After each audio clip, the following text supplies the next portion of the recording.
I think that's why the book stuck with me so much. And how do you, like, looking back at like your journey with Truus and Freddie, what are some of the more, I don't know, like the main things that you've taken away from them that stay with you every day and in the rest of your work? Yeah, well, I thank you for sharing your story of your visit of Auschwitz. I had the similar experience when I was in Bosnia, but certainly also in Rwanda, where I really literally saw the bodies piled together, and Jeez. then you really, yeah. Of course, that's my field, but still, if you're confronted with it, it is gasping. But that's Right. exactly why, Truus and Freddie, what I always, and Hannie, what I always admired about these women is that despite these horrible circumstances, that they were able to still believe in humanity. Hmm. Like Truus was always such an example. She always said, no, no, don't talk about the Germans. There is no the Germans yet. There were also good Germans. Right. um, and yeah, so she was so down to earth, but yeah, at the same time, so wise when it comes to all these life experiences. And no matter what, she had a great sense of humor, by the way, but Hmm. that was her way also of coping. Right. But yeah, to really still see the world in a positive light, that is really something that really stuck with me. So I think, okay, if you can change or touch one person's world, it's already worth it, Yeah. So that really is what keeps me going in my work. Yeah. Right. That's great. I really like that. I like the idea is that, like, every day, if you can put a smile on someone's face, like, just try to make some sort of positive change. And, like, if you have the ability to enrich the circle around you, then you really should. I've often felt like I think we have a responsibility to each other.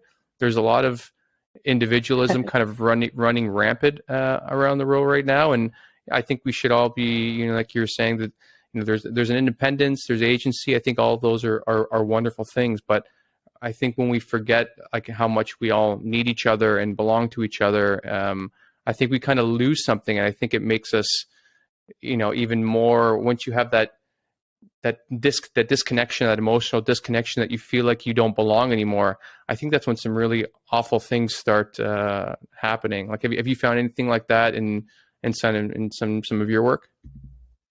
Definitely, and of course, in all the major conflicts that I've studied, but even World War II didn't start with gas chambers. It really started with exclusion and isolation, Hmm. and that is because people always think, okay, well, World War II and armed resistance is really far from their beds. But if you Right. really translate it into your own world, you see that people are being bullied every day. I mean, even in kindergarten, Right. in schools, at the workplace, and if you can, and there is racism and all kinds of discrimination. So if you have the ability and the strength to really stand up for other people, that's really where you make the difference. So you don't need to go around with a with a gun necessarily, but it really Right. starts small. And you can already make such a huge difference because people get stifled and they think, well, if I don't say anything, it will disappear. But World War II didn't start like this either.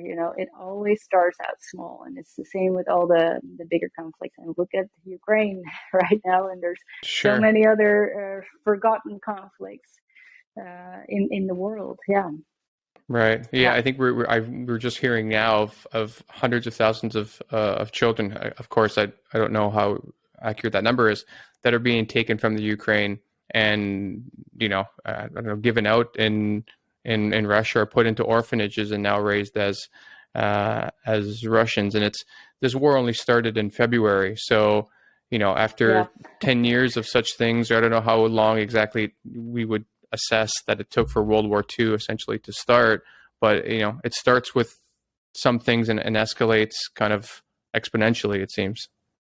Yes, definitely, definitely. And if you are aware of what could happen, and yeah, if you stay alert basically, and if you are aware in within your own small circles, I think that all really really helps. And yeah, like Connie, I mean, she started with helping her own friends in law school, so it was not her intention to go around shooting and killing Nazis, but she just wanted to say, okay, what can I do?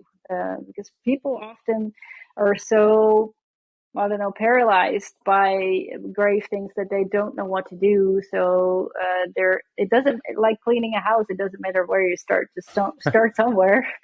Right. I like how mundane Yeah. that example is, because it's true. Like something as really small as cleaning your house. Like if you think of, oh no, what's the best place to start first? You'll never start. You're like, well, if you got a broom, No. just get going. Yeah. Yeah. Yeah. You'll Yeah. figure it out. That's really, Yeah. because I'm sure people feel the same as far as climate change, or political Yeah. helplessness and things like that. That if you want to do It something, is overwhelming, of course. you Yes. should do Yeah. something. Yeah.